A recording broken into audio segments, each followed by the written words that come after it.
here, you will be sitting in person with the interviewer. He will ask you to log in into your Wingspan account that Infosys uses. That is the platform uses for online assessments, and that will be used. You will be given two DSA questions, and this will be a little easier than the online assessment that you have given virtually, and this will be mostly between easy and medium level difficulty. And if you get any one of them, you clear any one of them, you pass all the test cases, then you are well and good. Then they will move to the HR questions, and they will ask a question based on your resume, personality, what the projects you build on, what you studied in these 4 years, what you have learned, and etc. And after some time, your result will be declared. If you are selected, yeah, you will get the offer, and if you're not, you will be left with the system engineer profile only. Thank you, Sahil, for explaining all the process so clearly. And now I would like to ask Khushi, what was the most trickiest part in the entire process? There were the two trickiest part in the entire thing. Just for if you are getting an SE role, the trickiest part was the aptitude round.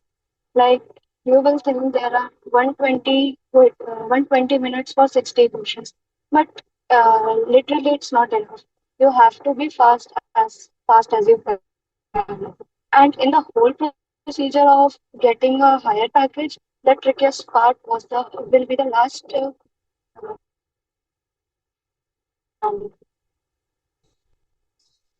So well prepared for.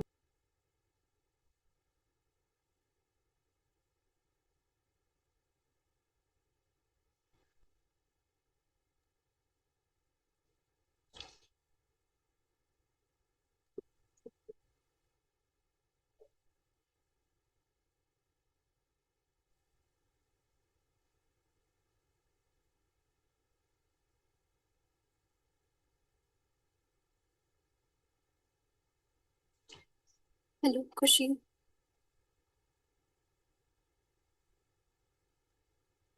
Hello.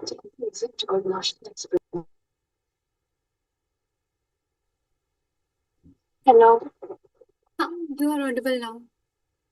Okay. Basically, the trickiest part in the SC role.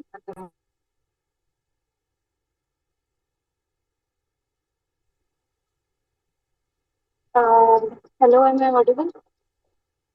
Yeah. Yeah, so the trickiest part in the SC role was the aptitude round. Aptitude round basically contains the 60, you will get 60 questions in 120 minutes, but you think, oh, one question is it's not.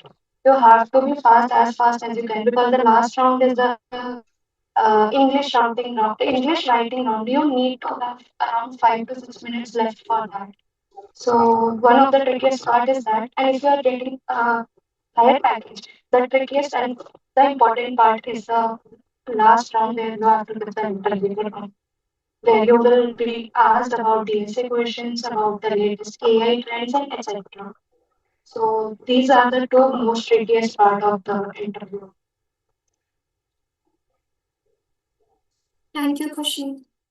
Now, Chavi, from your experience, what advice would you like to give your juniors for preparing for all these stages? Yeah, first of all, greetings to all. Hope you all are doing great. For the aptitude round, I would say this is the most important round as most of the candidates gets eliminated over here only. So to qualify for this, you have to keep your basics strong in quants, verbal and logical reasoning and practice as much as you can. And next comes the interview round. It's more about like fundamental and how you present yourself. So even if you know the answer and you are not able to explain it confidently and clearly to the interviewer, that doesn't matter. You should be confident and clear as well. So these are the two rounds and the tips that I would like to give you all. Thank you, everyone, for your for your explanations. Now moving ahead, let's dive into the very first stage of the Ganz, ganz viele Sachen selection braucht man process, the einfach ein aptitude Messer. round. Wir sind As all the seniors focused on the aptitude round, so now Chavi, could you please share how you personally prepared for it and what strategies work best for you? Yes, while preparing for the aptitude round, like I earlier mentioned, practice as much as you can. But like everyone practices for the for the logical, verbal, and quants. But the one section that often gets ignored is the essay writing. And in my case, when I introduce myself in front of the interviewer, the first question he asked me about was about my essay writing only. That what was your topic, and he like skimmed it thoroughly. So that is the one thing that you should be like not taking it for granted and preparing for it as well, and keep the variety of the words you choose very. You should be having variety of words to write there. So don't take it for granted. So now, Kushi, in your experience, like the training and placement cell organized aptitude training for all the students from phase prep last year as well. So how important was that training in clearing the aptitude round? Um, um, Basically, for spread, the organized by a training placement cell was very useful. Uh, as per my experience, it was like something like if you know the aptitude, just go through it. Just go through the Facebook videos or the live videos it will provide. All the main points and main things you will be asked in training courses. I have just prepared from Facebook only, and the live videos they have given, the live classes they have given. I have just prepared from that, and it was literally become easy through that. So you have to be serious for that. So it was literally.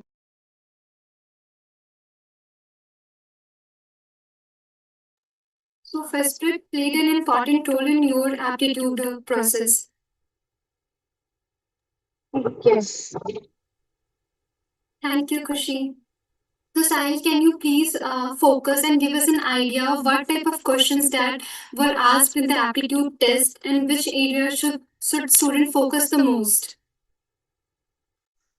The aptitude is a mix of subjects Should like student focus? quants, mathematics, and your simple physics and time and distance and all that. Mainly the topics that are asked in any government exam.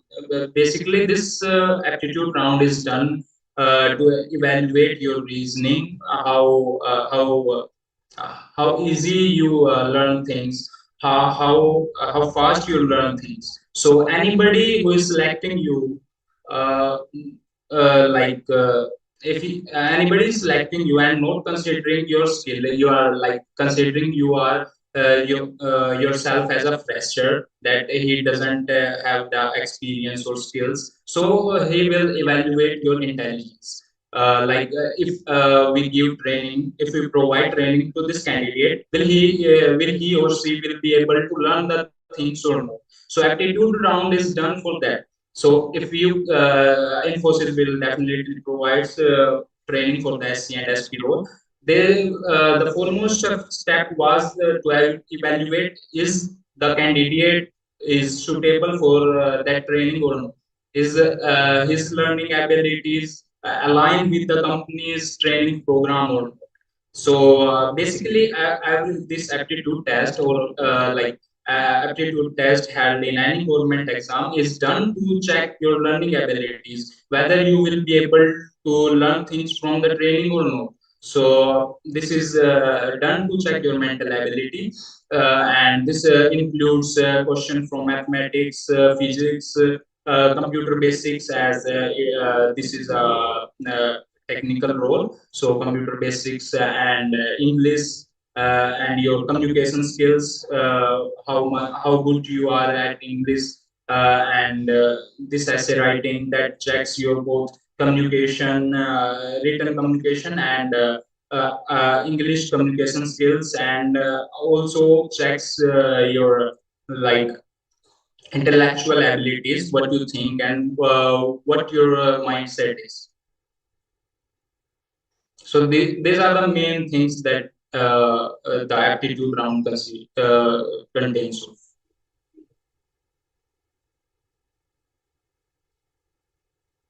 Thank you, Sahil. Thank you to all of you for sharing your valuable insights. I'm sure that everyone from now has a clear understanding of how to prepare for the aptitude round. If still anyone have any confusion, you can put your doubts in the chat box. So now that we have discussed the aptitude round, let's move to the next stage, that is the interview round. So, Khushi, could you please start by sharing your overall experience during the interview and how you approached it? My overall, am I audible? Yes, you're audible. Hello.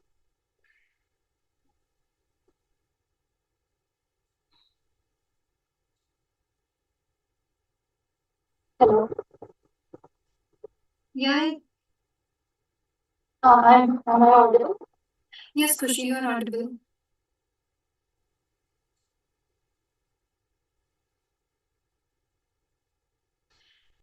Khushi, you try to be stable at some point, then it will be easy for you to talk easily.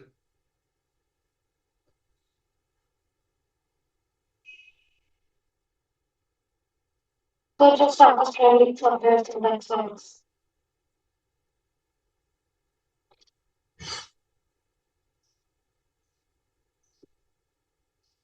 So basically, now I'm audible. Yes.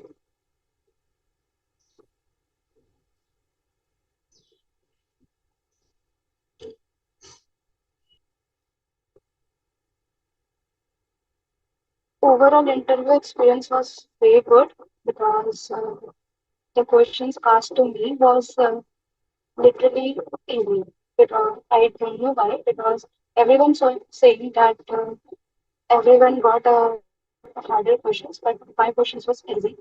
I was asked only 4 questions, and it's depend like what you write in your resume, and that's how the interview has came about.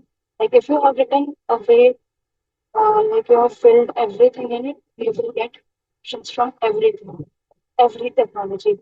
But if you write have written limited, then you will get limited questions. So you have to be like that into your resume. So interview cannot like don't go deep into it. Just ask couple most questions and give it to. Okay, thank you, Khushi, for sharing that. Like, it's really insightful to hear about the interview from your perspective. And now we have Sarita from batch 2026. So, Sarita, you are there? Yeah, I'm here. Okay. So, Sarita, building on what Khushi said, I would like to ask how important do you think communication skills and confidence were during your interview, and how did you prepare for that? I think communication skills and confidence were very important during my interview. The interview asked me nearly about 10 to 15 questions from CS fundamentals, and what I remember is that I didn't know the exact answers of all the questions, but speaking confidently and explaining my thought process clearly to the interviewer helped me a lot. And to prepare your building up confidence and communication skills, I practiced mock interviews online. And I would suggest that you can ask your peers as well to take mock interviews of your. And I guess this strategy of staying calm, confident, and professional during my actual interview helped me a lot. And in first since we interact with the clients and team, I believe these skills are as much important as technical knowledge. So I would suggest everyone to build up these soft skills as well. Okay, thank you, Sarita, for sharing your experience. That was a great point. Like, we should have a soft skill as well. So, Sahil, finally, could you tell us about what type of question that were asked in your interview, like technical, HR, or scenario based, and which area we should focus on the most? You are asking for the system engineer role or for the SP role? You can Kindly explain for the clarify. both. Both. So, like, it is completely different for the SP role, as SP is a higher role, so they will ask more technical and DSA based questions. Like, they will check your problem solving skills. Uh, the main skill that is checked in any software engineering role is problem solving, and that is checked based on DSA questions. So uh, the main skill that you should possess is the problem solving skill, and you should train your mind so that it when it encounters a problem, it definitely gets like a solution to it, and that can be done with a lot of practice. Like, I will suggest my juniors to at least solve a DSA question daily. There should not any a single night that pass through without solving a DSA question. So it should be a habit. You should practice it daily. Okay, now coming to the questions for the system engineering, for the system engineer role, they will ask you basic question like computer fundamental from OOPS, from operating system, uh, basic DBMS questions they will ask you, and they will sometime ask you about your projects, how you built it, what are the problems you encountered while building these projects. And I will urge you that not to build projects that are already in the resumes of like most of the persons, like they are on YouTube or on LinkedIn. Everybody is posting these like basic stuff, basic projects. Don't build that. Build something unique, something different that you have built on your own, that outshines your resume, and that should be the kind of project that you should build. You should try to solve real life problems, not the stuff that is already there on YouTube or LinkedIn. So you should try to build projects that makes an impact. And the question, I have explained the questions what are asked. Then they will ask some behavioral question, like based on your personality, like something about your education, uh, about your course, what like some question about your course, like who is your teacher, who is the most influencer professor that you are influenced, what you have learned through the course, and what are the skills you have inculcated in your personality throughout this course, and stuff like that. Now coming to the SP role, that will be fully based on technical questions, like DSA questions, that I have explained earlier, that will contain of two online coding assessment. Like interviewer will be sitting next to you, and he will be observing how you solve problem, how you think, how you approach the problem. And if you first he will ask you to solve at least any one problem. If you get through, he will come to the questions and he will ask what is the approach you have used, how we can improvise the solution, how we can reduce the time complexity and space complexity, whether it can be done in consistent like constant space complexity or not. And this will be the question that will be asked. Then he will come to the computer fundamentals. Computer fundamentals are same, but there will be a higher difficulty level that will be asked in the SP role. They will come from these subjects only, like OOPS. OOPS is the main subject that they will ask from, as most of the programming languages and projects are built based on OOPS, as they contain modules, and modular programming is the foundation of many projects, and almost all the industry builds upon modular programming. So that is the main subject that will be asked. Then DBMS, definitely you have to work with databases, you have to use APIs and all. They will ask from that, and you will be asked operating system and computer networks questions.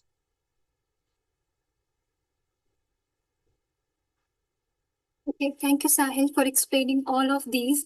So, talking about the system engineer role for that company hire on campus. Hello. Yeah, Anjali. Yeah. Can you Ask your question. just explain the basics of the interview for the system engineer role?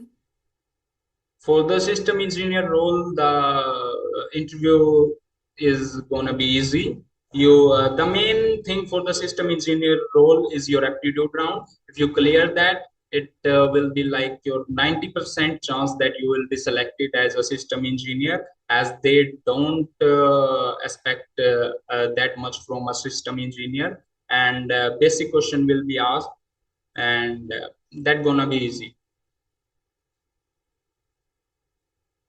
Okay, thank you, Sahil. You can continue.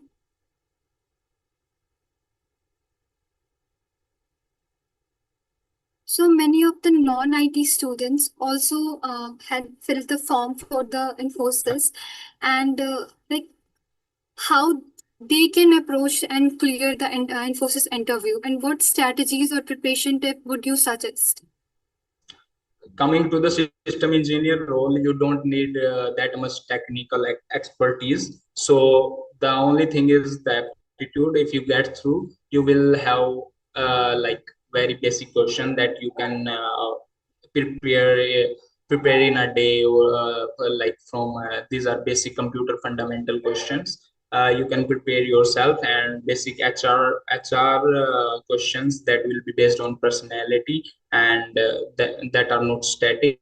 They changes these HR question based on the candidate. So you need the only thing that you need for these non-technical positions, like that doesn't ask that much of DSA or technical questions, is your confidence. If you are communicating well, you are confident, then you are all set to get the role.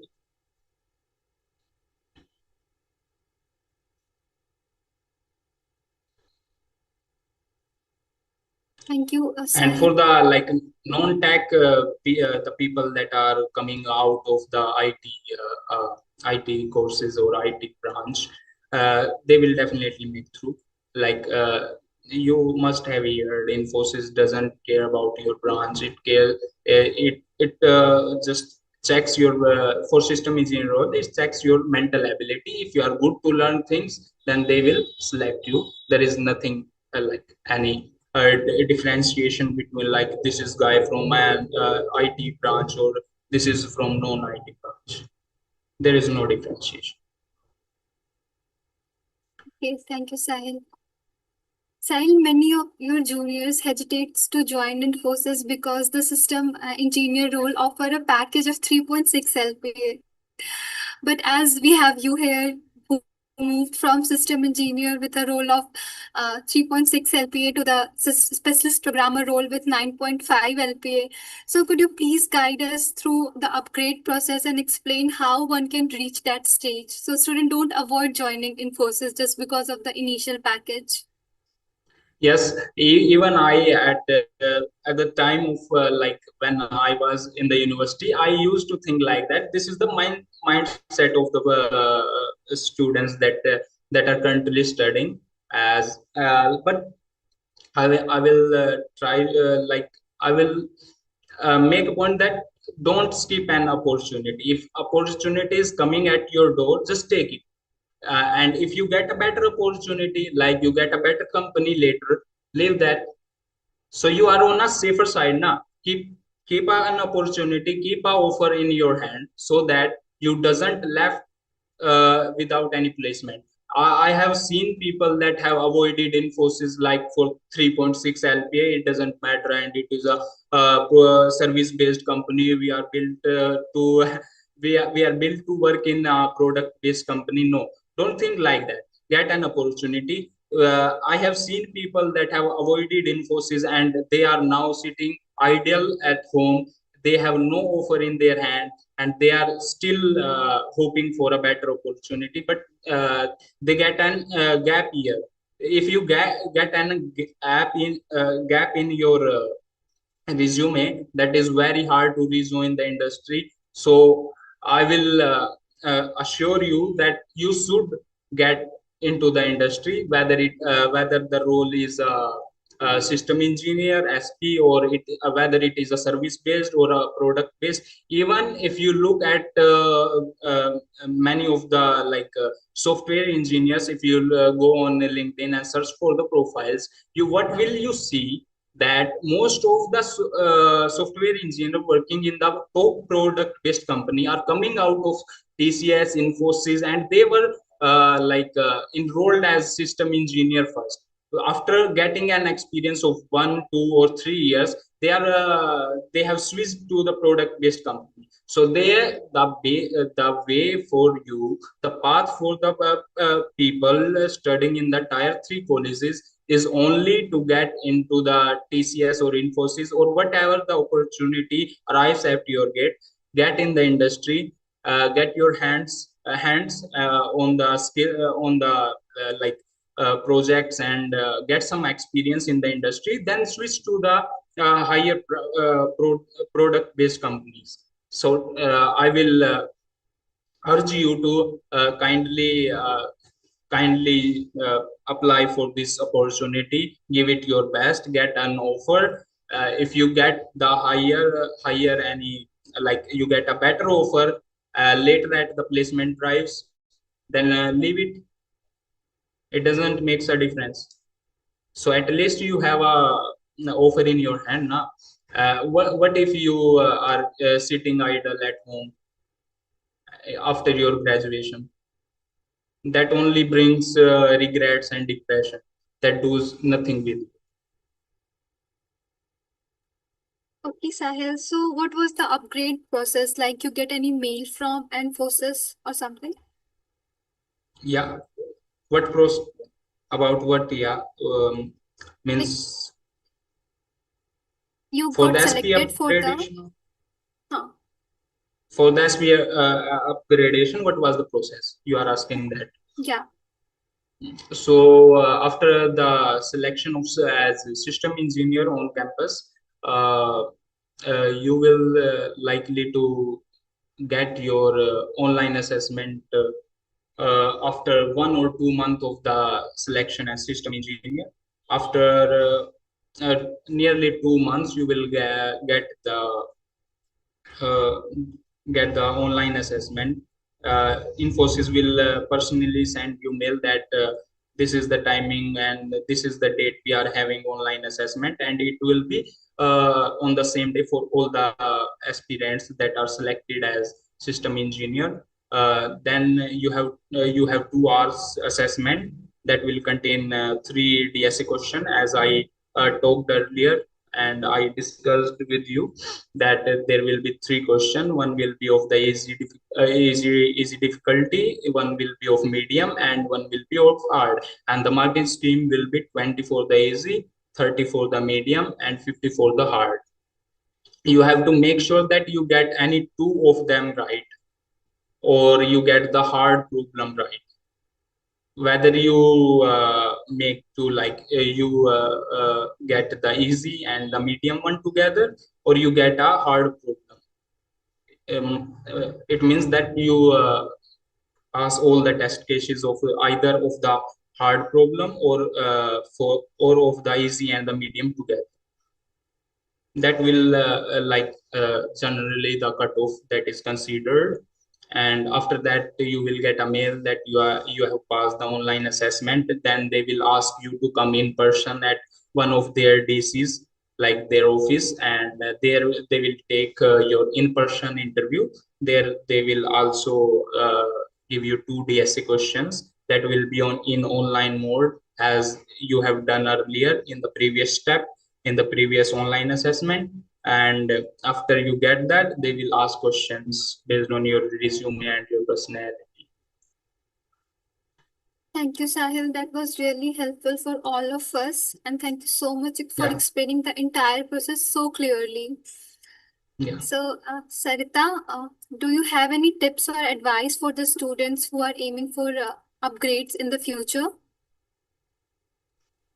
Sorry, can you please repeat the question? Sure. So, Sarita, do you have any tips or advice for the students who are aiming for upgrades in the future? Yeah, I would suggest everyone to practice like DSA question daily and revise your CS fundamental concept once a month. Yeah, that's all I would suggest.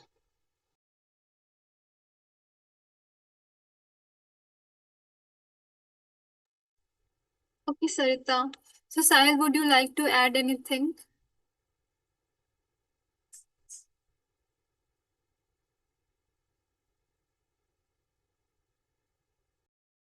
Sahil, you're mute.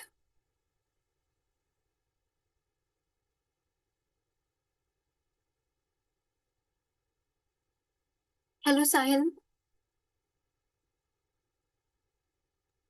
Hello. Can you add something to this? Like how?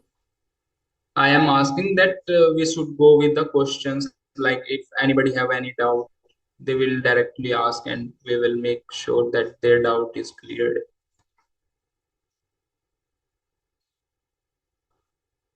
Yes, there are many questions in the chat box, but if anyone have any question, they can unmute themselves and Yeah, ask to all the I'm panelists. trying to like simultaneously answer the question in the chat. I'm currently looking at the chat and trying to like answer the questions. While I am answering this question in the chat, you may proceed with the other members on the panel.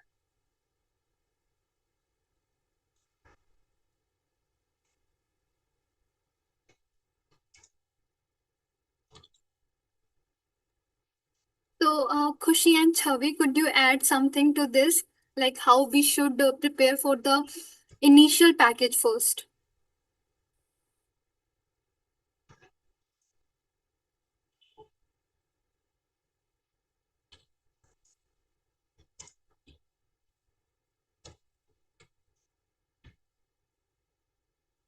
Khushi and Chavi?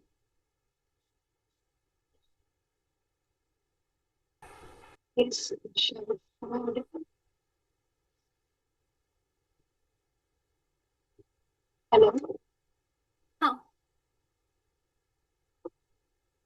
To crack the initial package, you need to be, as first I said only, like you need to be fast in the aptitude. Aptitude or interview is nothing of it. If you cleared interview, if you cleared the aptitude interview, almost 94 to 95% can clear it. So you need to be great at aptitude and great at language. So if you are someone who's asked for the practice and you there are multiple videos on YouTube, so you can practice from that and you can give multiple tests and also available on Google. You can give mock test also and increase your speed. And जितना speed increase रहेगी उतनी जल्दी solve करके उतना जल्दी आप clear कर लोगे. Because last round is essay writing. Essay writing takes around 5 to 6 minutes because you have to think of it and you have to write down. So you have to save 5 to 6 minutes for that only. Of course, coding down also you have to like you will think oh there are MCQ in coding down, but no. For MCQ clearing only you have to read the whole code and understand the whole. It will per question there will be at least 5 or 6 questions. You will get around you will need around 3 to 4 minutes to read and solve that question. So this is all I want. Okay. Chavi, would you like to add something to this? No, just practice as much as you can. And Khushi has like almost explained everything about every round.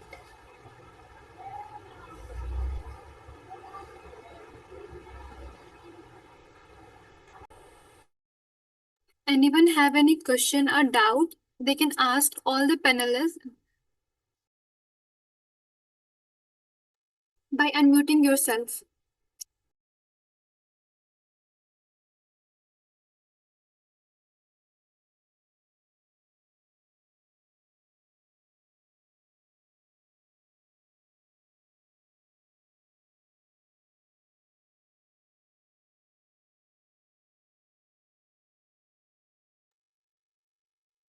Thank you so much to all the panelists for sharing their experience and tips today. I'm sure that everyone has got a much clearer idea about the Infosys placement process, from resume to interview, and even about the upgrade process.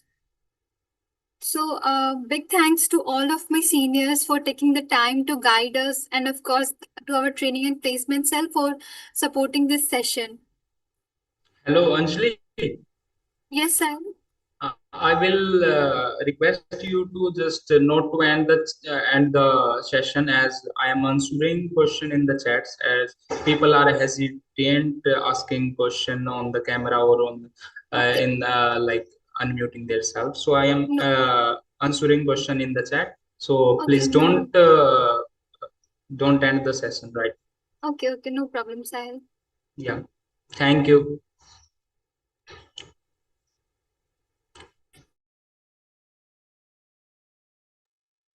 Hello Sahil भाई, आवाज आ रही है आपको? Hello हाँ, बोलो भाई। भाई, ये पूछना था कि प्रोजेक्ट अगर किसी के पास ना हो तो हाँ, होना जरूरी है थोड़ा जो जोर से बोलो भाई, प्रोजेक्ट होना। कॉन्फिडेंस रहेगा आपको। अरे हेलो, भाई, ये पूछ रहा हूँ, बोलो। हाँ, रेज्यूमे में प्रोजेक्ट होना नेसेसरी है क्या? क्या कह रहे हो? मेरे को आ नहीं रही आवाज अच्छे से। एक सेकंड थोड़ा रुको। जोर से साहिल, बोल लो। वो पूछ रहे हैं कि रिज्यूमे में प्रोजेक्ट्स रहना जरूरी है क्या? हाँ, आप हाँ, फ्रेशर हो तो आपको मतलब प्रोजेक्ट पे ही फोकस करना पड़ेगा। अगर आपने इंटर्नशिप किया है तो वेल एंड गुड, इंटर्नशिप को ऊपर रखो, उसको हाईलाइट करो। वरना आप प्रोजेक्ट बनाओ, अच्छे प्रोजेक्ट बनाओ जो यूनिक हो, और उनको हाईलाइट करो। उसमें जो आपने टूल्स यूज किए हैं उसको बोल्ड टेक्स्ट में डालो, और पॉइंट्स में रखो, क्वांटिफाई करो उसको, मतलब प्रोजेक्ट को अच्छे पॉइंट्स में डालो कि मैंने ये बनाया था, ये टेक स्टैक यूज किया था, और इसका मतलब इम्पैक्ट ये हुआ है, या ये प्रॉब्लम मैंने सोल्व की है। अच्छा, thank you bro. Bro, internship कोई नेसेसरी नहीं है ना, या है? इंटर्नशिप नेसेसरी तो नहीं है भाई, लेकिन कर लो तो अच्छा है। और इंटर्नशिप आपको ऑन कैंपस तो बहुत कम मिलेंगी अपॉर्चुनिटीज। हम्म। मैं सभी पार्टिसिपेंट जो है उनको मतलब कहूंगा कि कम्युनिटीज ज्वाइन करो। जैसे इवेंट्स होते हैं, गूगल के अपने इवेंट्स होते हैं, माइक्रोसॉफ्ट के अपने इवेंट्स होते हैं, और उनके डेवलपर ग्रुप्स भी होते हैं, गूगल फॉर डेवलपर। तो उनको ज्वाइन करो, फिजिकली जाकर इवेंट्स ज्वाइन करो, वहां पर कनेक्शन बनाओ, लोगों से बातचीत करो। ठीक है, तो वो आपको रेफरल देंगे, आपका मतलब ऑन कैंपस कम आती है अपॉर्चुनिटीज। और अगर आपको प्रोडक्ट बेस्ड में जाना है तो आपको यही करना था, लेकिन अभी टाइम नहीं है, मतलब अब तो प्लेसमेंट सीजन स्टार्ट हो गया है। तो देख लो, अगर कर सकते हो तो कर लो। लेकिन फिलहाल तो यही रखो कि आपकी मेन अपॉर्चुनिटीज आएंगी, तीन चार आएंगी। एक तो इन्फोसिस आएगी, वो ऑन कैंपस आएगी। एक एनक्यूटी होगा उसका, टीसीएस का, वो है अपॉर्चुनिटी आपके पास। ठीक है, उसमें भी मतलब आप जितने कोडिंग क्वेश्चन करोगे सोल्व उसके बेस पे होता है। और डेफोडिल वगैरह जो मतलब लोकली शहर की हैं वो आएंगी दो तीन।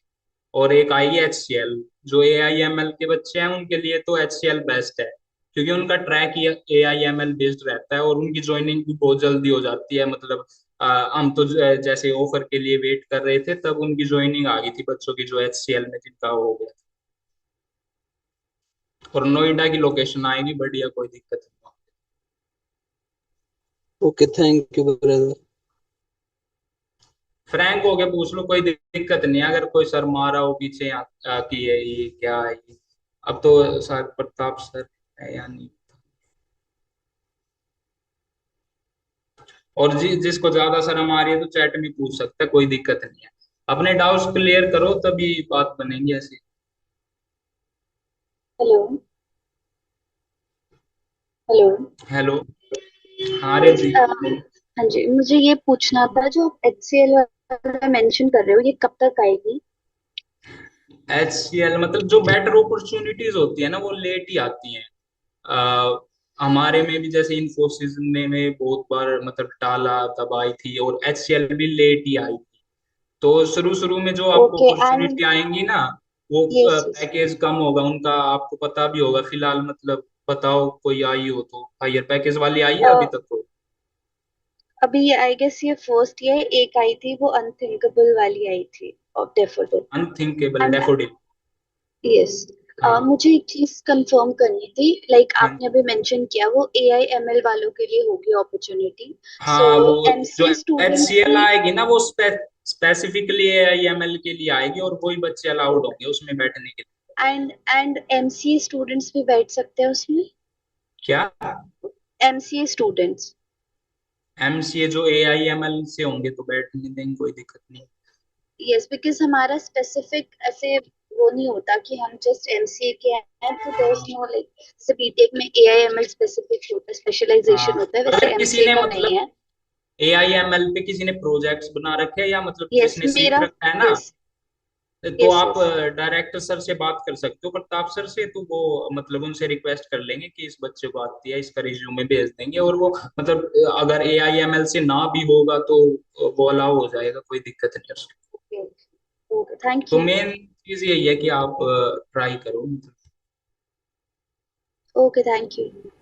हेलो भाई, जिसने छोटे मोटे प्रोजेक्ट बना रखे जैसे नेटफ्लिक्स क्लोन या स्पॉटिफाई क्लोन वगैरह, उससे हो हाँ जाएगा? अगर आपका मतलब ये कंसीडर तो नहीं करेंगे वो, मतलब प्रोजेक्ट से इससे इम्प्रेस तो नहीं होंगे, लेकिन अगर आपका डीएसए बढ़िया है तो आप वो हाईलाइट कर सकते हो। वो आपको डीएसए पे पूछेंगे तो वो चल सकता है आपका। एससी एससी रोल के लिए मैं कह रहा हूँ, जब इंटरव्यू राउंड एससी होगा रोल के लिए तो कोई दिक्कत ही नहीं है भाई, बेशक प्रोजेक्ट डालो भी ना। मैंने तो ऐसे ऐसे रिज्यूमे देखे हैं जिनके प्रोजेक्ट मतलब आपका तो फिर भी क्लोन है, मतलब प्रोजेक्ट थे नहीं या नाम नाम के प्रोजेक्ट थे। तो एससी रोल के लिए कोई दिक्कत नहीं।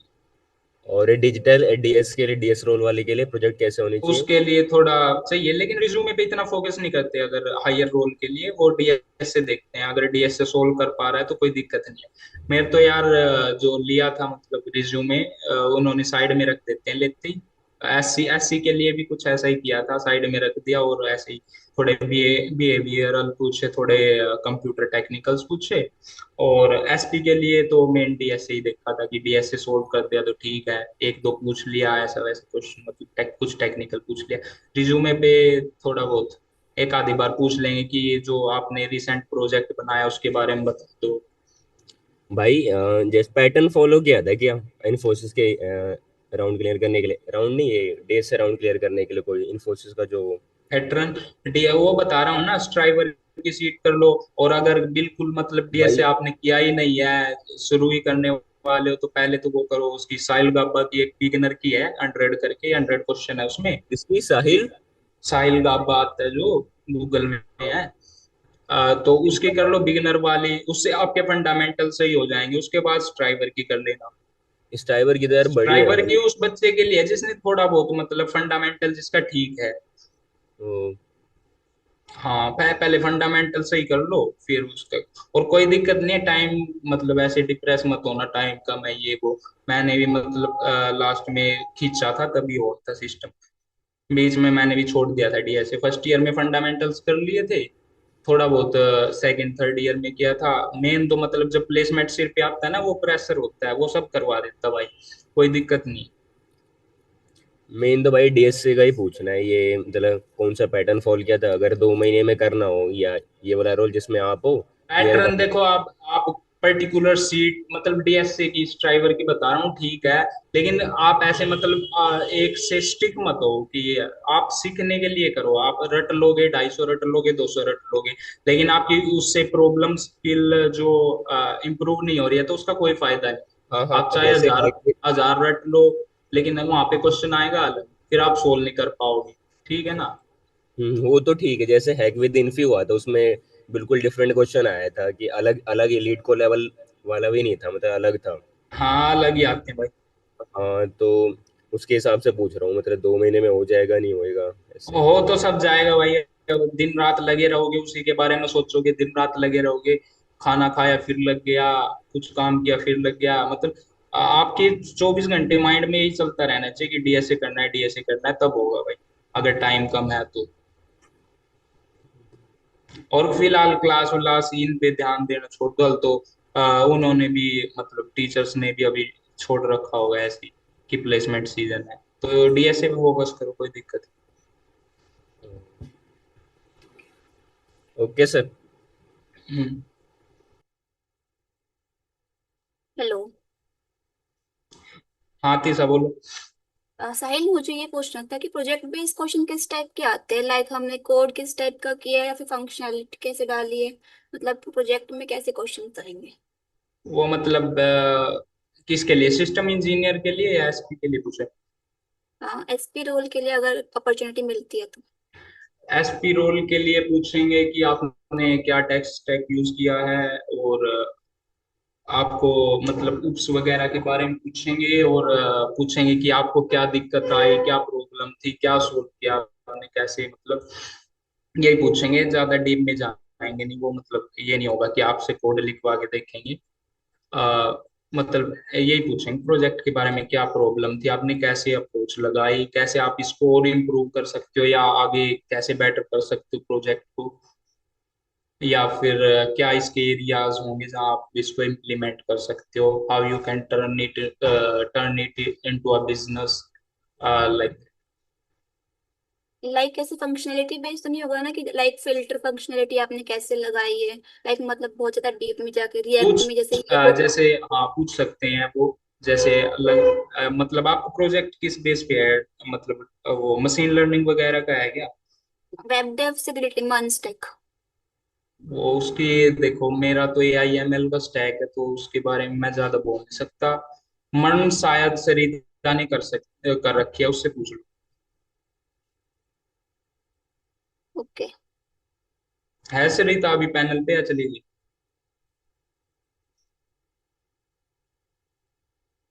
चली गई हुई शायद, वो उसने लेफ्ट कर दिया। और जो डीएससी क्वेश्चंस जो इसमें ऑनलाइन टेस्ट में आते हैं रिपीटेड क्वेश्चंस होते हैं फिर सारे न्यू ही होते हैं, क्योंकि थोड़े न्यू क्वेश्चंस में डिफिकल्टी आती है सॉल्व करने में। ऐसे मिक्सअप होता है, मतलब कुछ होते हैं लेकिन ऐसा नहीं होगा कि बार बार वही रिपीट हो रहे हैं या पुराने वाले ही रिपीट हो रहे हैं। अ, मतलब मिक्सअप होगा, ज्यादातर नए आएंगे और एक दो मतलब रिपीट भी हो सकता है। ओके, थैंक्स साहिल। और मैं ये जो डेवलपर्स हैं ना जितने भी मर्न वगैरह वाले, इनको कहूंगा कि ये जो AI टूल्स है ना, जो वाइब कोडिंग जो चल रहा है सुना हो आजकल। हेलो।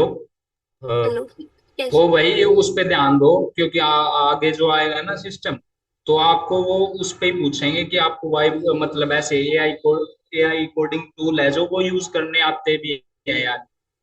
अभी मैं एक आर्टिकल पढ़ रहा था, शायद वो मैं स्क्रीन शेयर करता हूँ।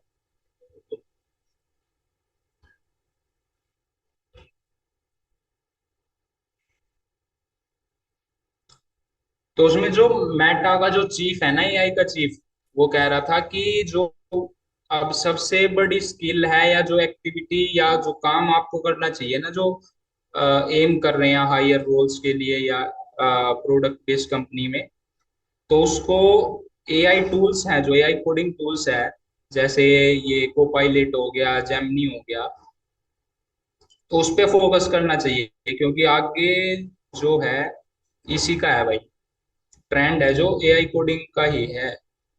अब मैं दिखाता हूँ आपको।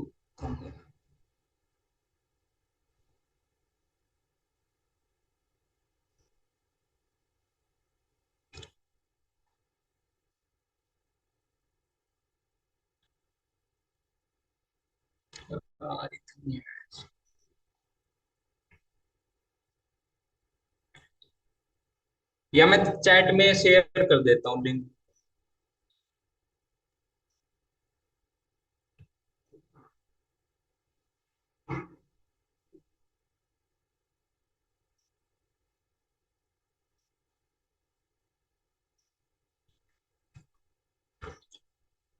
ये एक्सलेंडर वांग है जो मेटा ने अभी करंटली जो चैट जीपीटी की जो एआई टीम थी उसको हायर किया था, बिलियन ऑफ डॉलर्स उन्होंने खर्च किए थे। तो उसका इंटरव्यू लिया था किसी ने पॉडकास्ट पे, तो वो बता रहा था कि जो एआई कोडिंग टूल्स है ना उस पे फोकस करो, क्योंकि इंडस्ट्री में आगे वही यूज होगा। जो ट्रेडिशनल है आपका, उस उसको मतलब सीख लिया तो वेल एंड गुड, मतलब बेसिक तो आप लोग को सीखना ही होगा, फंडामेंटल, तभी आपको वो समझ में आएगा। क्योंकि अगर आप सीधा उस पे जाओगे एआई कोडिंग टूल पे, तो वो आपको जो बताएगा फिर वो आपको समझ नहीं आएगा, तो आप बिल्ड नहीं कर पाओगे उसके साथ। तो फंडामेंटल सीख लो, और उसके बाद जो एआई कोडिंग टूल्स हैं इनके साथ फैमिलियर हो जाओ।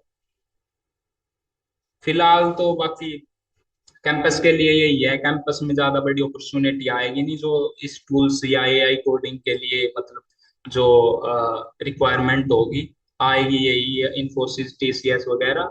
तो इनके लिए तो वही है, ट्रेडिशनल थिंग है, अपना डीएसए करो, डीएसए क्वेश्चंस करो, में भी आगे मतलब आगे आ जाइए, आगे मतलब रिक्वायरमेंट आ जाए इनमें भी, इन्फोसिस और टीसीएस में।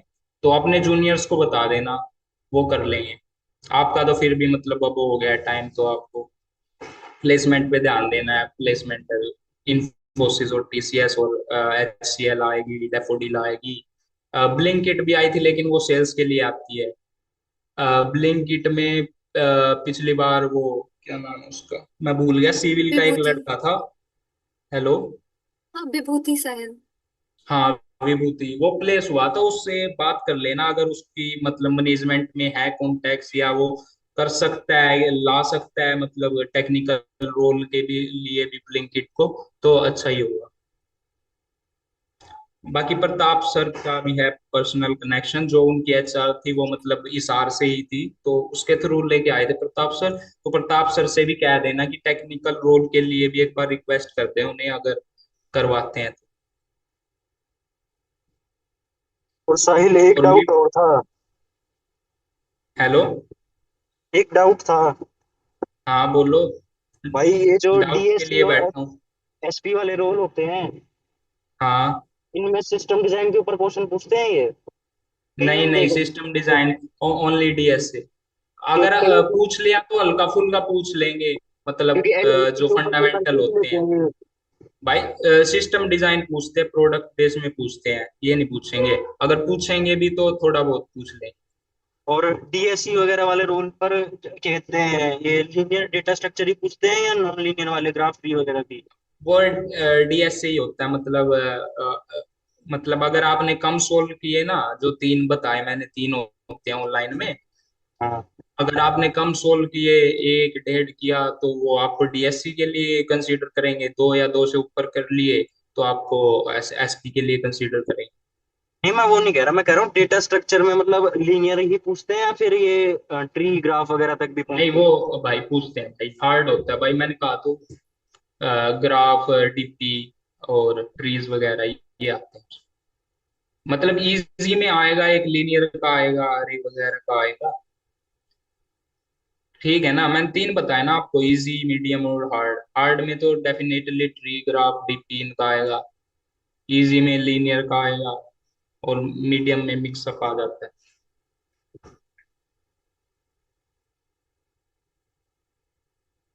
हेलो। भाई ये बता सकते हो कि आपके क्या प्रोजेक्ट वगैरह थे इंटरव्यू के टाइम पे? प्रोजेक्ट तो भाई मेरे रिज्यूमे शेयर कर दूंगा, मैं रुक दिखाता हूँ। और थोड़ा ये भी बता सकते हो कि उनसे रिलेटेड क्या क्वेश्चन पूछे थे उन्होंने, जिससे थोड़ा आइडिया लग बाकी जाए। रिज्यूमे पे इतना ध्यान देते नहीं है, मतलब वो डीएसए का ये मेन तो भाई, रिज्यूमे के लिए वैसे पूछ लेंगे, या अगर आप एआई से हो तो थोड़ी प्रेफरेंस दे देंगे, क्योंकि आजकल चल रहा है ट्रेंड एआई का है सब भाई, आगे एआई का ही होगा। ठीक है, तो मैं दिखाता हूँ, रिज्यूमे मेरे पास पड़ा है।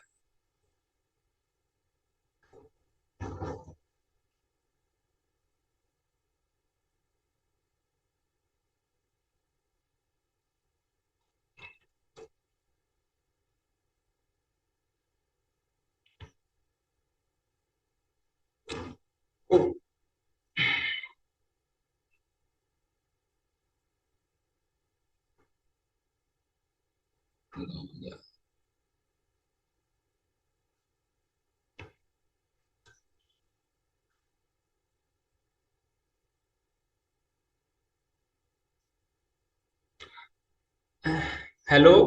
क्या नाम है हेलो उसका, साहिल। अंजलि। ये मैं हाँ स्क्रीन साहिल, शेयर कर रहा हूँ, तो वो परमिशन नहीं है, होस्ट मतलब परमिशन चाहिए उसकी। मैंने अलाउ कर दिया आपको।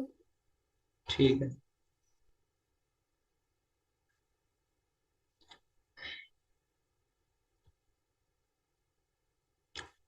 दिख रहा है क्या भाई, विजिबल है? हाँ साहिल। तो ये था रिज्यूमे। अब इसमें देख लो आप, प्रोजेक्ट मेरे ये थे, मेरे ए आई और एम एल मतलब उसके बेस पे थे।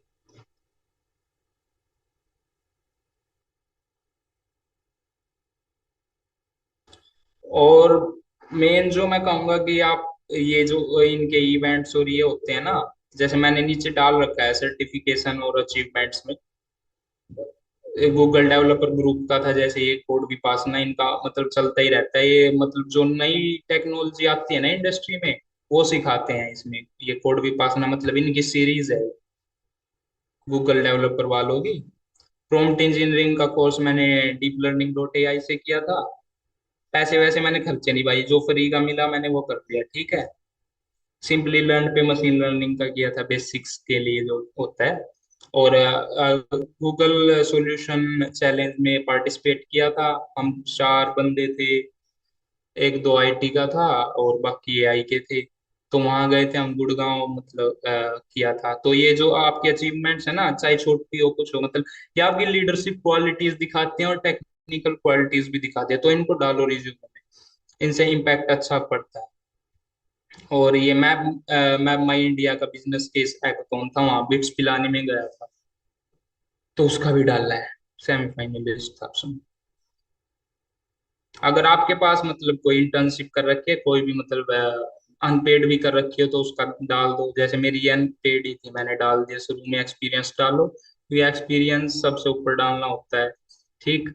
उसके बाद अपने प्रोजेक्ट्स डालो, क्योंकि तुम फ्रेशर हो, एक्सपीरियंस ज्यादा नहीं है। जो ज्यादा एक्सपीरियंस बंदे होते हैं या हायर रोल के लिए मतलब जो होते हैं, तो वो तो एक्सपीरियंस ही डालते हैं, वो प्रोजेक्ट्स भी हटा देते हैं उसमें, क्योंकि एक्सपीरियंस में ही उनके प्रोजेक्ट्स आ जाते हैं ना, वो इंडस्ट्री में प्रोजेक्ट्स बना देते हैं, तो वो उसको मतलब उनका ज्यादा इम्पैक्ट पड़ता है, क्योंकि वो बता भी पाते हैं कि मैंने ये बनाया था, कंपनी को इतना फायदा हुआ उससे, और इतना मतलब इतने परसेंट से मतलब टाइम इफिशियंसी वगैरह जो भी है डाटाबेस की, वो डाल देते हैं। और स्किल्स वगैरह, ये रहा स्किल्स का सेक्शन था मेरा। और रिज्यूमे को ज्यादातर करो कि मतलब खाली ना रहे, भरा भरा रिज्यूमे हो तो अच्छा लगता है।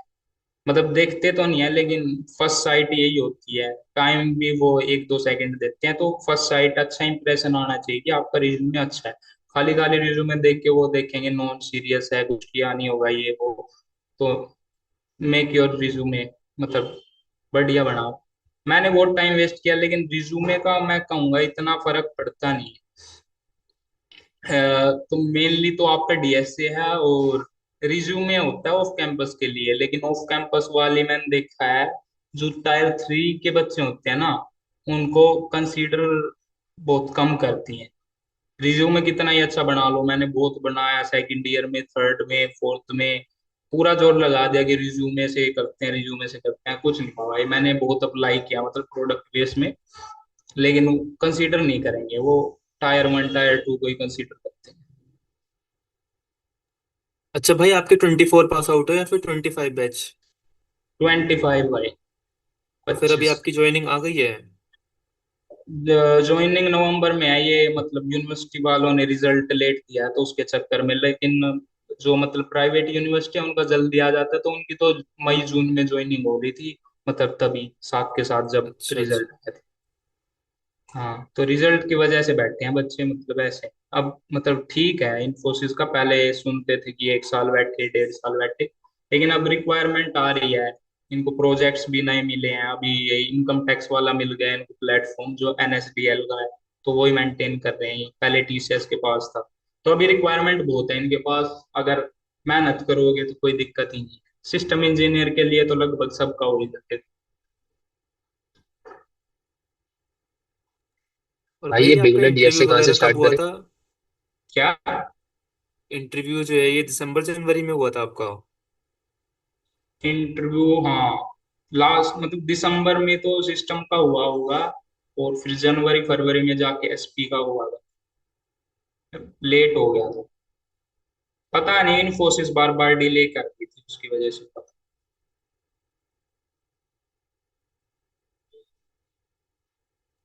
और ये भाई जीरो से अच्छे डीएसए नंबर कहाँ में से स्टार्ट ज्वाइनिंग करना है? लेना, ताकि इन्फोसिस आगे जो अपने जूनियर है उनके लिए भी आए। अगर नंबर अच्छे मतलब नंबर ऑफ प्लेसमेंट कम होंगी तो वो फिर कॉन्ट्रैक्ट तोड़ देते हैं, फिर आएंगे भी दोबारा। हेलो हाँ हाँ, हेलो। साहिल भाई, ये हाँ ध्रुव। बिगनर से डीएसए कहाँ से स्टार्ट करना है? क्या? ये डीएसए बिगनिंग से कहाँ से स्टार्ट करना है? बिगनिंग से तो फंडामेंटल मैं कह रहा हूँ कि साहिल गाबा की है, बिगिनर फ्रेंडली है वो। मतलब 100 क्वेश्चन है उसमें जो फंडामेंटल्स के लिए है, मतलब बेसिक जो अरे वगैरह ही। और उसके बाद स्ट्राइवर कर लेना। मेन फोकस करना कि आप सीखो उससे, मतलब रटना मत सॉल्यूशंस। आपको ऐसा होना चाहिए कि ये थोड़ा आपने कर लिया, चलो शुरू में तो दिक्कत होती है सॉल्यूशन देख भी लिए, लेकिन कुछ टाइम के बाद ये होना चाहिए कि आप अपने आप सोल्व कर रहे हो क्वेश्चंस को। आप अपनी अप्रोच मतलब अलग अप्रोच भी निकाल पा रहे हो, मतलब वही अप्रोच या उसी बॉक्स में आप कंफाइंड नहीं हो। ठीक है। ठीक है भाई, तो धन्यवाद मेन भाई। इसका डीएसए का यही होता है कि आपकी प्रॉब्लम सॉल्विंग स्किल्स बढ़िया हो जाए। अगर आपकी प्रॉब्लम सॉल्विंग स्किल्स बढ़िया है तो कोई दिक्कत ही नहीं। ओके भाई, धन्यवाद। ठीक।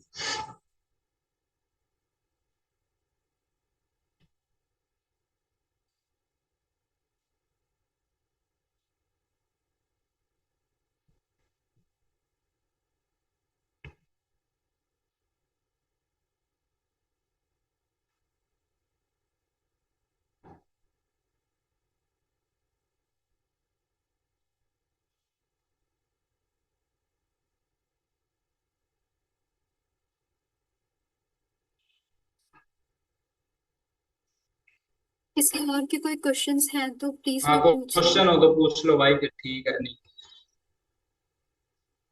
6:30 ही हुए हैं, पूछ सकते हो, अभी तो टाइम बहुत है, पूछ लो।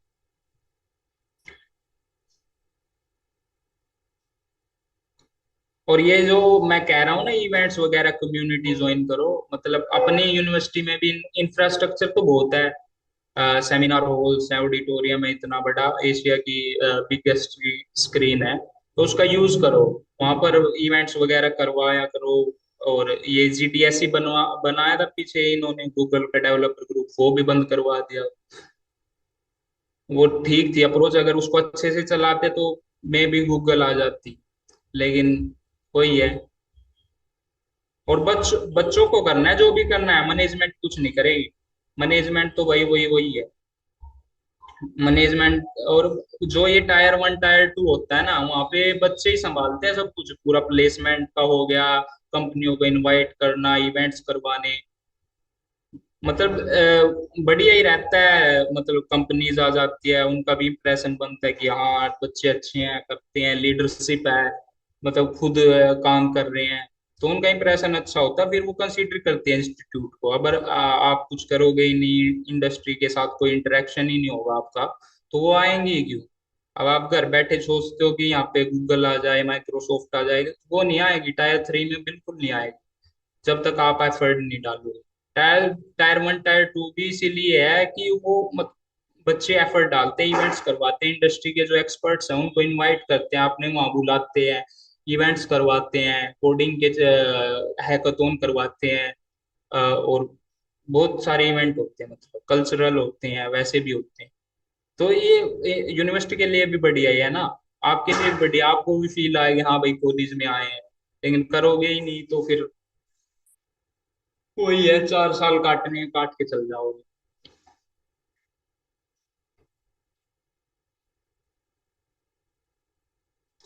आप तो अब कर नहीं सकते तो जूनियर्स को बोलो, जूनियर्स करें। इवेंट्स ऑर्गेनाइज करना है, जीडीएससी बंद हो गया, उसको देखो रिवाइव हो जाए तो ठीक है। और अमेजोन की भी कम्युनिटी है, उसको ज्वाइन करो, यहाँ उसका मतलब ग्रुप खोल दो। डेवलपर ग्रुप, माइक्रोसॉफ्ट का डेवलपर ग्रुप ज्वाइन कर लो, तो तभी कनेक्शन बनेंगे इंडस्ट्री के साथ, तभी आएगी।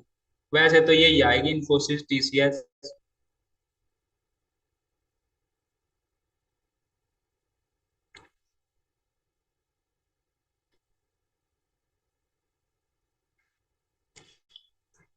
और क्वेश्चन हो तो पूछ लो भाई।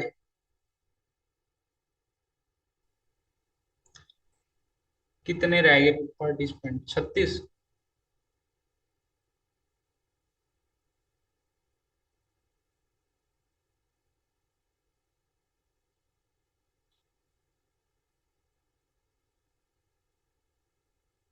अगर चैट में किसी का क्वेश्चन रह गया हो अनआंसर्ड, तो एक बार उसको पिन कर दो या दोबारा सेंड कर दो, मैं देख लूं, क्योंकि क्वेश्चन बहुत ज्यादा आ रखे हैं।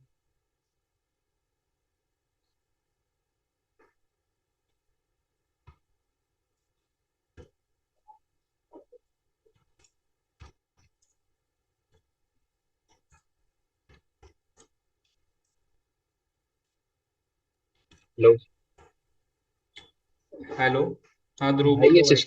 सिस्टम इंजीनियर में स्नैप करने के बाद कब ऐसे अपग्रेड कर सकते हैं? मतलब उससे 6 महीने बाद, 1 साल बाद कब अपग्रेड कर सकते हैं? ज्वाइनिंग का? ज्वाइनिंग में हेलो। काम कर रहे हैं, जैसे सिस्टम इंजीनियर में काम कर रहे हैं, फिर अपग्रेड करना है हाँ, एसपी रोल के लिए, तो कैसे अपग्रेड कर? वो तो आपकी स्किल्स पे है ना भाई।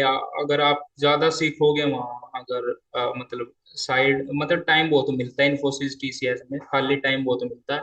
अगर वहाँ आप अच्छी स्किल सीख लेते हो, प्रोजेक्ट्स बना लेते हो, आपको कॉन्फिडेंस है, हाँ आप अप्लाई कर सकता हूँ, तो आप 1 साल में भी कर सकते हो। मिनिमम तो 1 साल मतलब रहना ही चाहिए किसी इंडस्ट्री में या कंपनी में, उसके बाद स्विच करना चाहिए। 1-2 साल मतलब होता है, 1 या 2, 2 के बाद तो डेफिनेटली कर लेना चाहिए। मतलब इन्फोसिस में ही अपर लेवल के लिए करना है, मतलब सिस्टम इंजीनियर से अपर लेवल ऊपर? के लिए, अपर हाँ। लेवल के लिए इनका ब्रिज प्रोग्राम होता है, मतलब हाँ। साल या 6 महीने के बाद होता है, मतलब ट्रेनिंग के बाद ही होगा वो। आप सिस्टम ओके भाई। इंजीनियर, एज आ सिस्टम इंजीनियर चले गए, हाँ जी। ट्रेनिंग पूरी की, उसके बाद होता है शायद, पक्का मेरे को पता नहीं ओके। है। हाँ।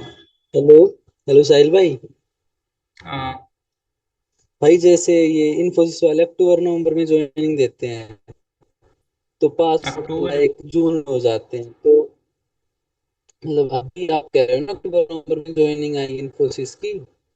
वो तो भाई रिजल्ट है ना, यूनिवर्सिटी वालों की कमी है, वो उनकी नहीं है, इन्फोसिस वालों की। हाँ। ये लेट रिजल्ट हाँ देते हैं, मतलब इनका फिर रिजल्ट इसको, आया तभी उन्होंने ज्वाइनिंग दे दी। मतलब फिर इस वजह से गैप कंसीडर नहीं किया जाता भाई, मतलब अगर नहीं नहीं, बाकी गैप कंपनीज को नहीं, ही देखे तो। गैप नहीं है ना। गैप कैसे होगा? और और मान लो गैप फिर तो वो उस होता टाइम है आपके मतलब पास कोई अक्टूबर तक। कोई ऑफर नहीं है, आप घर बैठे हो या आप अप्लाई कर दो कंट्री। अच्छा, और मान लो ऑफर रिवोक कर दे, मतलब अक्टूबर के टाइम तक सोचे मतलब ज्वाइनिंग आएगी, और फिर इन्फोसिस हम्म। कहते भाई रिवोक हो गया ऑफर, तो फिर उस केस में हम्म। गैप कंसिडर किया जाता है या फिर नहीं? किया जा सकता है, हाँ फिर हो जाएगा भाई। लेकिन आप अल्टरनेट ऑफर्स रखो, और ऑफर्स आपको मतलब छोटे ऑफर्स भी रखो, जो मतलब ये छोटी कंपनी आती है, यहाँ कुछ इसकी आती है पंचकुला वगैरह की, और मोहाली की आती हैं, कुछ लोकल हिसार की आती हैं, तो उनके ऑफर भी रखो आप अपने पास। बाकी उसका कॉग्निजेंट का होता है, उनका भी फास्ट प्रोसेस है, जल्दी हो जाते हैं उनकी ज्वाइनिंग। लेकिन वो जो है ना, ये जो छोटे रोल आपको कॉन्फिडेंस से मिलेंगे, जितनी आपकी कम्युनिकेशन अच्छी होगी ना, उतना उतना मतलब आपको उतने ऑफर्स आपको मिल जाएंगे, और उतना बेटर पोजीशन में आप एंड तक रहोगे। बाय चांस कोई रिवोक भी हो जाता है या कैंसिल भी हो जाता है, तो आपके पास दूसरा ऑप्शन है। और कम्युनिकेशन ये नहीं जरूरी कि आप इंग्लिश में ही, कॉन्फिडेंस होना चाहिए आपके अंदर। जैसे ब्लिंकिट में था एक बंदा, मेरा एक क्लासमेट था, वो मतलब इंग्लिश उसकी इतनी अच्छी नहीं थी, HBSC से था वो, तो उसने हिंदी में ही दिया था इंटरव्यू, तो उसका मतलब फाइनल स्टेज तक पहुंच गया था। लेकिन वो टेक्निकल को प्रेफर, मतलब सेल्स के लिए थी ना ब्लिंकिट, तो टेक्निकल रोल को प्रेफरेंस दे रहा था, तो इसीलिए उसका मतलब उसने आगे किया नहीं। तो आपको नॉलेज होनी चाहिए और कॉन्फिडेंस होना चाहिए, और उसके बाद आपको कम्युनिकेशन यानी इंग्लिश आनी चाहिए। Okay okay, thank English you भाई। आती है कम्युनिके मतलब उसके कॉन्फिडेंस के बाद इंग्लिश आती है, मतलब कॉन्फिडेंस आपके पास पूरा होना चाहिए, और कॉन्फिडेंस आएगा आपको नॉलेज से, जब आपको चीजों के बारे में पता होगा तब आपको अंदर कॉन्फिडेंस। भाई ये जो आपने ओके क्राइटेरिया बताया सीजीपीए का, ये एससी वाले रोल में भी है? हाँ ये दोनों के लिए भाई 6.5 होना चाहिए। अब मैं मतलब जब शेयर किया था इन्होंने, जब मतलब फर्स्ट टाइम एससी के लिए आई थी, तो इन्होंने 60% या 6 सीजीपीए का रखा था। लेकिन उसके बाद एक और इन्होंने शेयर किया अपडेट की 6.5 हो गया अब हमारा क्राइटेरिया। तो जो अभी बच्चे हैं ना जिनका ऑफर आया नहीं है, जो हमारे बैच के थे हाँ हाँ। जिनका प्रो आया नहीं है ऑफर, तो वो इसी वजह से अटके हुए हैं। तो 6.5 से तो ऊपर ही रखो अपनी सीजीपीए, तो ये कम होना तो मतलब 60 के चक्कर में मत रहना, 6.5 तो रखो एटलीस्ट। तो ये ऑफर में एग्रीगेट दिक्कत होता है आती ना है और भाई? तो कोई दिक्कत। हेलो। एग्रीगेट सीजीपी होगी ना भाई ये? हाँ एग्रीगेट जो लास्ट में आपकी आती है, फाइनल जो ओके आपकी मार्कशीट आएगी ना उसमें लिखी आएगी कितनी आप। Okay okay. 8th सेम की मार्कशीट जो है।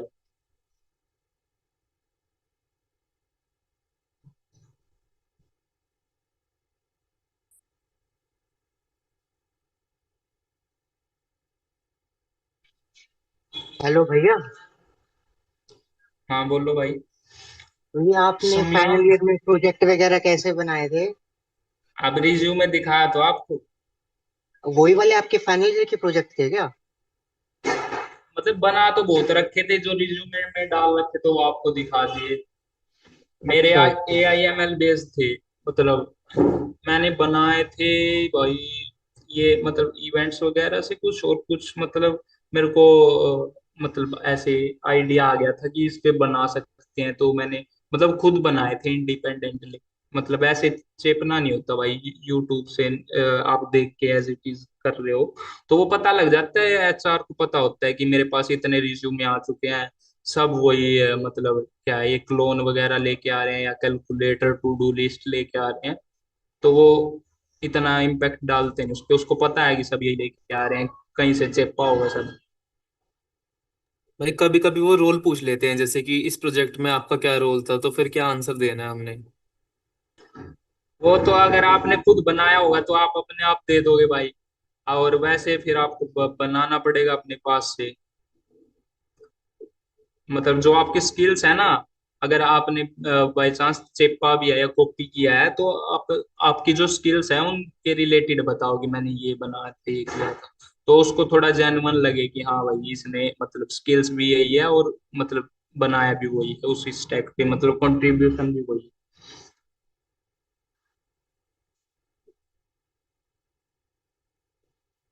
अगर भाई किसी को अभी डेवलपमेंट की ज्यादा नॉलेज नहीं है, तो उसे किस साइड जाना चाहिए?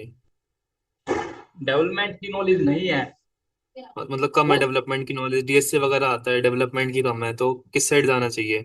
डी DSA कर लो, कोई दिक्कत नहीं है, डेवलपमेंट तो वो सिखा देंगे आपको, ट्रेनिंग देंगे, कोई दिक्कत नहीं है, थोड़ी बहुत सीख लो, मतलब बेसिक जो फंडामेंटल, अगर आप मतलब इंटरव्यू में क्वेश्चन के आंसर दे पाओ, ऐसे ही तो फिर भी सीख लो मतलब। मतलब प्रोजेक्ट्स वगैरह तो चाहिए होते हैं ना और इंटरव्यू अगर में दिखाने के मतलब लिए? दूसरी फील्ड में इंटरेस्ट है फिलहाल, तो बाकी टाइम नहीं है दूसरी फील्ड के लिए, तो जो आपने बाकी 3 या 3.5 साल में जो सीखा है उस पर ही फोकस करोगे तो बढ़िया।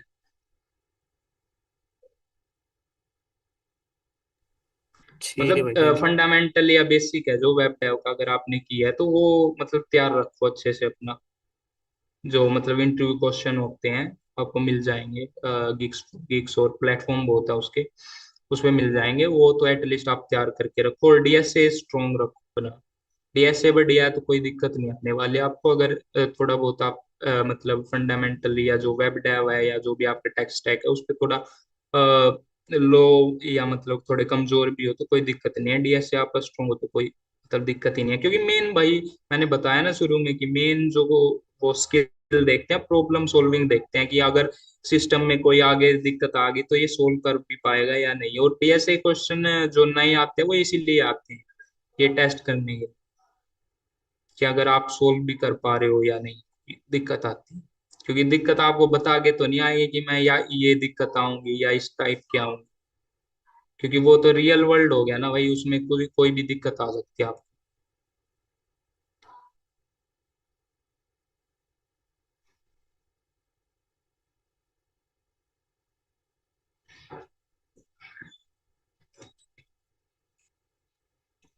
मैं वैसे खाली इस कंपनी के लिए नहीं पूछ रहा, मैं जैसे जनरली पूछ रहा हूँ। मान लो किसी को बैकएंड करनी है तो मतलब जेएस से करे या फिर जावा से करे?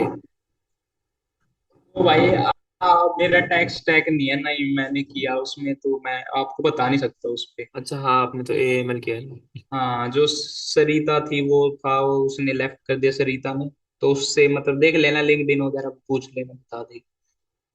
ठीक है भाई, ठीक। हाँ।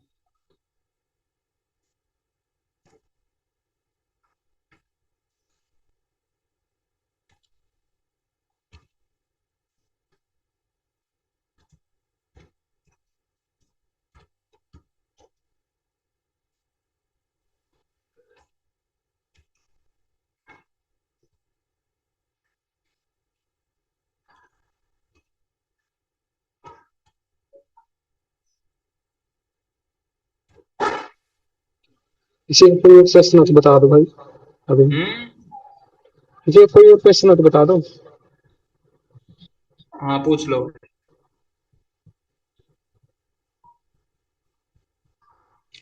एप्टीट्यूड के लिए तो भाई वो प्लेटफॉर्म है इंडिया बिक्स, यूट्यूब वगैरह तो मतलब वही है, टाइम ज्यादा वेस्ट होगा यूट्यूब पे आपका। और जब तक आप मतलब देखते रहोगे ना, ये एप्टीट्यूड के देखते रहोगे, हाथ से नहीं करोगे अपने, मतलब ये मेनली मैथमेटिकल और वैसे फॉर्मूला बेस्ड होते हैं, तो जब तक आप अपने हाथ से नहीं करोगे ना, तो आपको दिक्कत आएगी आएगी। यूट्यूब पे वो वीडियो चलती रहेगी, आप मूवी की तरह उसे देखते रहोगे, और आपको आना जाना कुछ है नहीं फिर।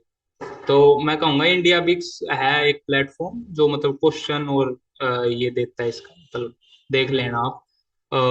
तो उस पे ज्यादा सही रहेगा कि आप क्वेश्चन देखो, उसको खुद सोल्व करके देखो, और फिर नीचे सॉल्यूशन भी दिए रहते हैं उसके शॉर्ट ट्रिक के साथ, तो वो देख लो कि मतलब आसानी से कैसे हो।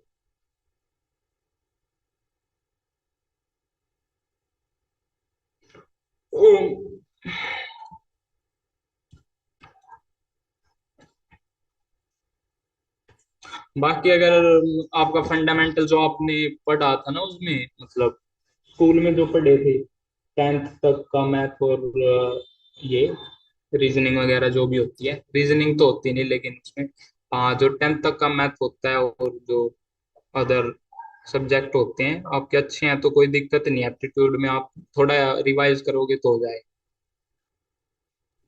और जो एचसीएल वगैरह आती है आप बता रहे थे, जैसे वो किस टाइप का पैकेज लेके आती है? HCL आती है 4.5 या 6 के बीच पैकेज रहता है उनका। ओके। मतलब ठीक होता है, जो SC रोल है ना ये, मतलब जो छोटे रोल है TCS और इन्फोसिस, उससे तो बहुत बढ़िया है। और कंपनी प्रोसेस प्रोसेस भी सही है उनका, जल्दी होता है। हेलो भाई। हाँ। इन भाई SC के लिए वो बता सकते हो सैलरी इन एंड कितनी आती है सब कुछ, वो ट्रेनिंग पे SC और के लिए काम भाई कैसा है? इन हैंड का पता नहीं अभी, लेकिन 20 25 25 तक आपकी होगी सर, मंथली। ओके।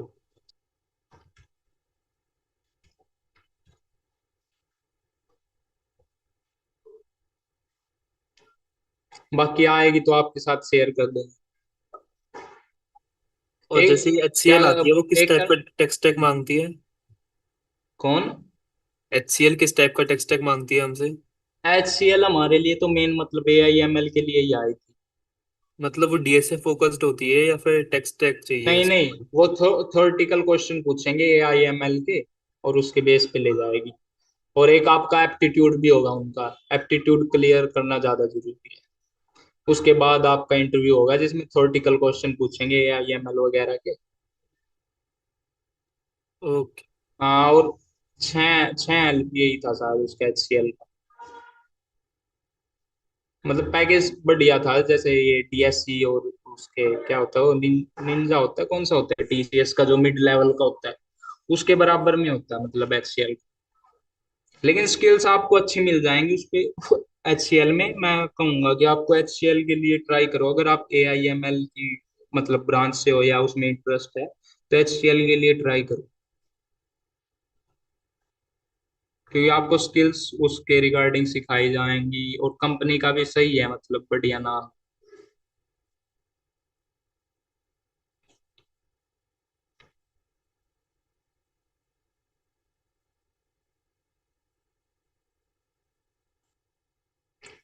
ठीक है भाई, या और क्वेश्चंस हैं बता दो वो तो, नहीं फिर एंड करें।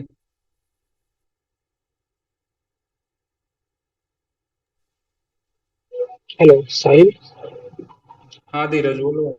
जस्ट एक क्वेश्चन था मेरे एंड से। हाँ जैसे हाँ, अगर कोई एएमएल की तरफ जा रहा है तो फोकस उसका किस पे होना चाहिए? मशीन लर्निंग फोकस रहना चाहिए या डीप लर्निंग? देखो, मशीन लर्निंग तो मतलब बेस है उसका, AIML का बेस है जो हाँ मशीन लर्निंग है, हाँ वो आपका स्ट्रोंग होना चाहिए, उसको अच्छे से कर लो। ठीक है, उसका गूगल का है, क्रैश कोर्स है मशीन लर्निंग का, हाँ हाँ। आप मैं शेयर कर दूंगा आपके साथ, तो वो कर लेना। और फंडामेंटल के लिए क्रैश कोर्स है उसका, मतलब जल्दी भी हो जाएगा। लेकिन ठीक उसमें एक दिक्कत है कि वो गूगल क्लाउड को प्रेफरेंस देते हैं उसमें। है। ठीक है, अगर आपको गूगल क्लाउड मतलब AWS को मतलब ज्यादा प्रेफरेंस देती है इंडस्ट्री, AWS टॉप है मतलब क्लाउड में। तो अगर आपको AWS के साथ करना है तो वो देख लेना, उनका भी पाएगा कोई ना कोई कोर्स नहीं है, मतलब। एडब्ल्यूएस का अमेज़न की तरफ से फ्री ऑफ कॉस्ट है स्टार्टिंग बेसिक ट्रेनिंग के लिए हमारे पास। क्या? हेलो। एडब्ल्यूएस का अमेज़न द्वारा प्रोवाइडेड एक कोर्स है जो फ्री ऑफ कॉस्ट है एज ए बिगिनर। हाँ हाँ, तो इनका कर लेना। और अगर आपको मतलब बिल्कुल स्क्रैच से और अच्छे सोर्स से सीखना है तो उसका है स्टैनफोर्ड का, एक हार्वर्ड का है। हार्वर्ड का है AI फॉर एवरीवन, मतलब वो फंडामेंटल सिखाते हैं उसमें, बेसिक बिल्कुल। वहां से मतलब बिगिनिंग कर सकते हो आप। और किसी का क्वेश्चन हो भाई जल्दी बताओ भाई,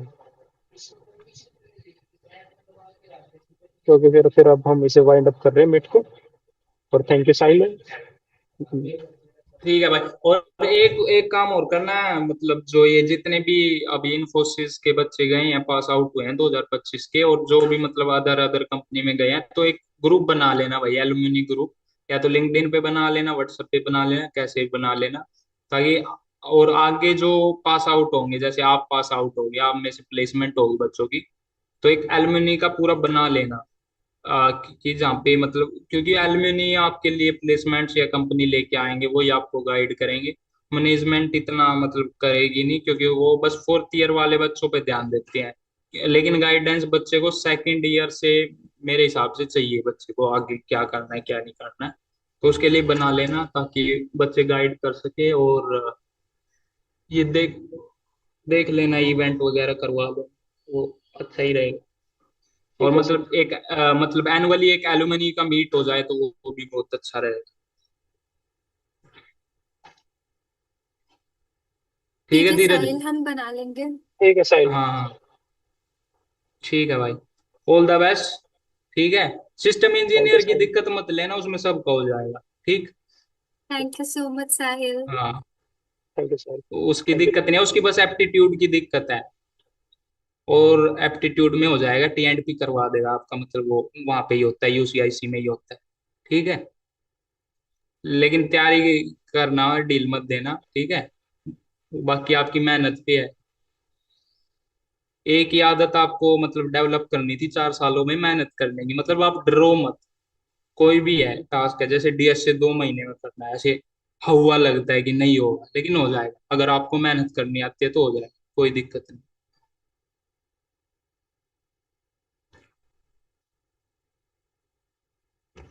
ठीक है साहिल, हम वाइंड अप कर रहे हैं मीट को। ठीक है भाई, और thank you once more. Thank you, bye. Thank you good so bye. much thank you Sahil guys. for your time and answering all the questions. Nothing, it was my responsibility towards my junior. It doesn't matter, okay? So never say thank you. Okay. But I am guiding you through, just learn through that. Yes. Yeah. That भाई was किसी my आपके social responsibility media for my platform का link juniors मिल ना। जाता तो, LinkedIn वगैरह hello, का किसी का, क्या कह रहे हो? किसी फ्यूचर गाइडेंस के लिए आपके किसी सोशल मीडिया प्लेटफॉर्म का लाइक लिंक्डइन वगैरह का लिंक। देखो भाई, लिंक्डइन तो फिलहाल मैंने डिलीट कर दिया क्योंकि मैंने उस पर बहुत टाइम वेस्ट किया है। मैं फर्स्ट ईयर से ही लगभग लिंक्डइन पे बहुत एक्टिव था, फोर्थ ईयर तक रहा। लेकिन जो वहाँ पे कनेक्शन बनते हैं, आप मतलब जो हायर जो प्रोडक्ट बेस वगैरह के साथ कनेक्शन बनाओगे ना, वो मतलब ऐसे काम नहीं आएंगे। जो आपके फिजिकल कनेक्शन बनेंगे ना, जिससे आपकी फिजिकल बातचीत होगी, जान पहचान होगी, तो वही आपको रेफरल देंगे, वही आपके काम आएंगे। बाकी मैं लिंक्डइन का शेयर कर दूंगा और देखता हूँ, एक्टिव भी होने की कोशिश करता हूँ उस पर, ठीक है। बाकी व्हाट्सएप का बना लो ग्रुप, कोई दिक्कत नहीं है, उसमें पूछ लेना। ठीक है भाई। या लिंक्डइन का बना लो, मैंने एक बनाया था उसमें, लेकिन बच्चों ने इतना ज्वाइन किया नहीं, जीजेयू टेक कम्युनिटी के नाम से। व्हाट्सएप बेटर रहेगा आई थिंक। हाँ बना लो, कोई दिक्कत।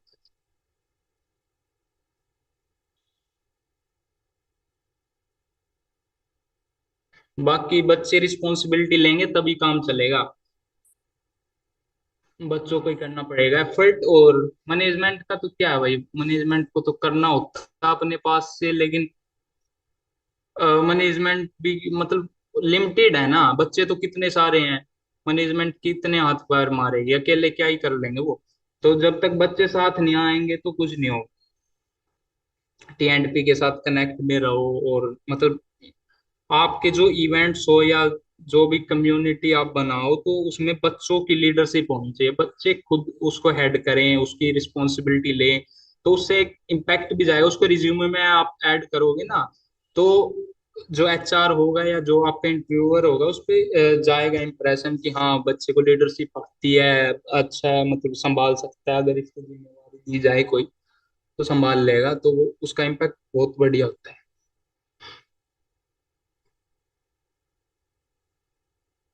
आप तो मतलब प्लेसमेंट आ गई आपकी तो, लेकिन जूनियर्स को बोल देना वो आगे मतलब अच्छा कर दे, सिस्टम कनेक्ट कर ले, एल्यूमिनियम कनेक्ट बना ले, मतलब एक एनुअल मीट एंड इसका हो जाए। जो जीडीएससी वगैरह है, गूगल की जो कम्युनिटी है, माइक्रोसॉफ्ट की है, वो मतलब देते हैं आपको मौका। और अनस्टॉप एक प्लेटफॉर्म है, उस पे होता है कि आप मतलब ऑनलाइन कर सकते हो, कोई भी मतलब बनाओ आप, करवाओ इवेंट। और मतलब जो सब यूनिवर्सिटी होगी जितनी भी इंडिया के अंदर या बाहर, इंडिया इंडिया के अंदर ही है मेनली तो ये, और जो इंडस्ट्री होगी, तो आप उनको इनवाइट कर सकते हो कि हम ऐसे ऐसे इवेंट करवा रहे हैं, आप आओ। स्पॉन्सर भी मिल जाते हैं, सब है उस पर, कोई दिक्कत नहीं, अगर आप करवाना चाहो तो कोई दिक्कत ही नहीं।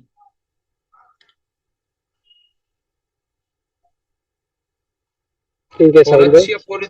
अच्छी अपॉर्चुनिटी भाई इसके थ्रू ही आएंगी। जो आप मतलब प्रोडक्ट बेस के लिए सोच रहे हो, हर बच्चा सोचता है अपने ग्रेजुएशन के टाइम पे कि अच्छी कंपनी मतलब प्रोडक्ट बेस्ड है, वो इसके थ्रू ही आएंगी।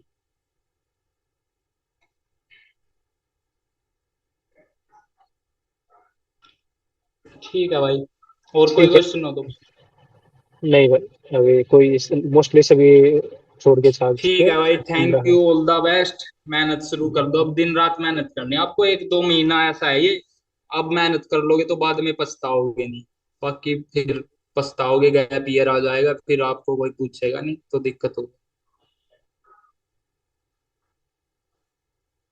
ठीक है, थैंक यू भाई। ठीक है भाई, ऑल द बेस्ट।